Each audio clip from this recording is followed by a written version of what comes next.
और उन्होंने कहे कि ये जो दुनिया के मालिक है तो ये किसका पूजा करते हैं। तो गरुड़ जी उनके पास में गए धीरे धीरे। उसी समय उन्होंने बंदगी लगाया कि हे बंदी छोड़, बंधन से मुक्त कीजिए। तब जैसे कृष्ण जी बाहर निकलते हैं, कैसे जो है गरुड़ जी ने कहा कि आप किसकी पूजा कर रहे थे? आप तो दुनिया के मालिक कहते हैं कि हम दुनिया के मालिक हैं, तो आप किसको बंदी छोड़ो? कौन है जिनको आपने बंदगी लगाया और कहा है कि हमको बंधन से मुक्त कीजिए? उन्होंने कहा रे गरुड़ जी छोड़िए, चलिए। कहा ना, आज ये तो के बहुत बोली, आज तक मैंने आपको बहुत ढोया, लेकिन आज इस भेद को खोलना पड़ेगा। तब हार गए, कहे कि देखो गरुड़ जी, बंदी छोड़ वह मालिक है जो सबका मालिक, वो हमारा भी मालिक है, आपका भी मालिक है। और 3 लोग 14 भुवन से छुटकारा देकर अपने लोक में पहुंचा दे तो वही बंदी छोड़ है, फिर दोबारा इस संसार में जन्म लेने मरने के लिए नहीं आता है। तब गरुड़ जी ने कहा था मैं आपको क्यों ढूंढूं, अब हम वही बंदी छोड़ को खोजेंगे। अब वो जो है उनको छोड़ दी, अलग बंदी छोड़ के चक्कर में घूमने, हाय बंदी छोड़, हाय बंदी छोड़, हाय बंदी छोड़, हाय बंदी छोड़, कहते कहते हफ्तों बीत गया। और वो जो है बेहोश होकर गिर पड़े। तब साहिब को मजबूरन वहां आना पड़ा। तब साहब को मजबूरन आना पड़ा और कहे कि गरुड़ जी उठिए, मैं भोजन पानी करिए। और उस वक्त कहे कि हम बिना बंदी छोड़ के अब हम जो है उनके नाम पर मर जाएंगे, मगर हम अब किसी की बात नहीं मानता। साहब ने कहा अरे मैं ही बंदी छोड़ूं? करे हाँ हाँ, ये तो कृष्ण भगवान कह रहे थे कि हमारी मालिक है दुनिया का, अब ऐसे कैसे मान ले कि आप बंदी छोड़ परमात्मा? आप अपना लोक दिखाइए तो हम मान जाएंगे। और उसी समय साहब ने उनका प्राण निकाला, लेके चले गए अपने लोग। जब देखे तब साहब का चरण पकड़ लिए, रोने लगे, खूब खूब रोए और कहे साहब अब हमको यही रहने दिया। कहा जिंदगी भर पापी को ढोए हो, हत्या करने वाले को, व्यभिचार करने वाले को, जाओ पहले वहां पर मृतलोक में, वहां तुमको गुरुमुख होकर के भक्ति करके तब साहिब के लोक में आना होगा। इतना कहते ही फिर चले आए शरीर में और साहिब वहां खड़े हैं। फिर चरण पकड़ के खूब खूब रोए, कह धन्य है साहिब, मैं आप ही को खोज रहा था। कहा तब कैसे मुक्ति होगी? कहा है गुरुमुख हो जाओ। तो गुरुमुख होने के लिए कहा कि आप ऐसे गुरु कौन हमको मिलेंगे?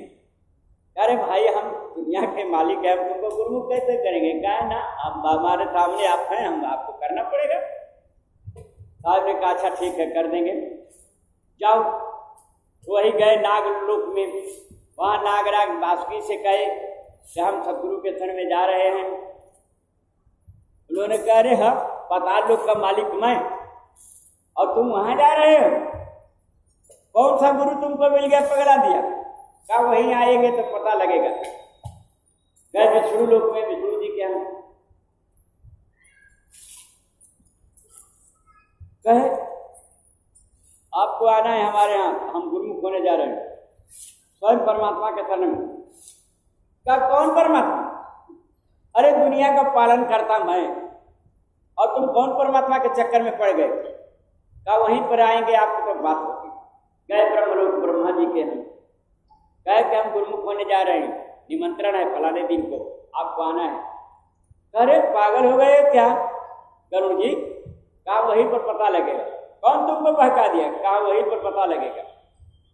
सब लोग आए, अपना अपना पद संभाले, और उस समय जो है यही जो है चौका आरती साहिब का चल रहा था। इतने देर में ये लोग अपने घमंड में चूर है, साहब को पहचानने आंख रहती तब न पहचानते। एक बुढ़िया एक बच्चा लेके आई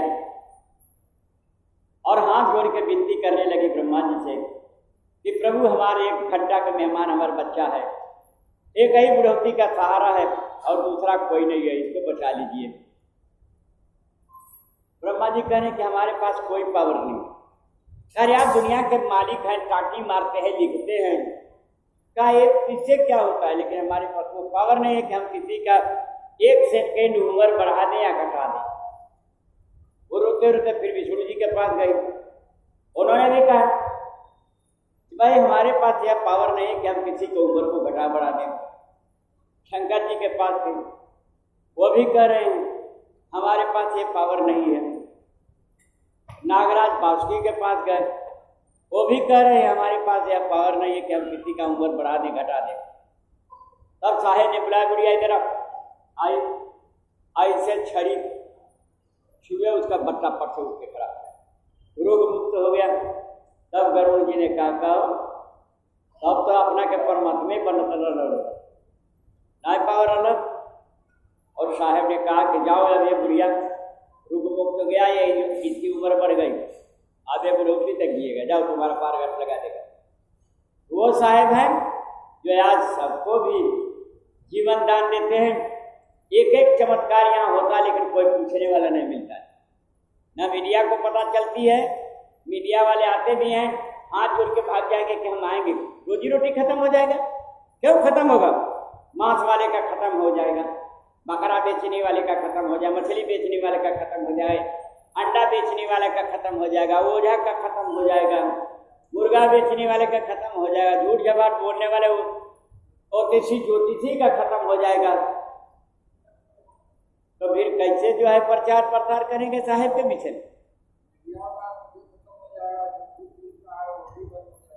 सबका रोजी रोटी बंद हो जाएगा। इस वजन को आपको सुना दे।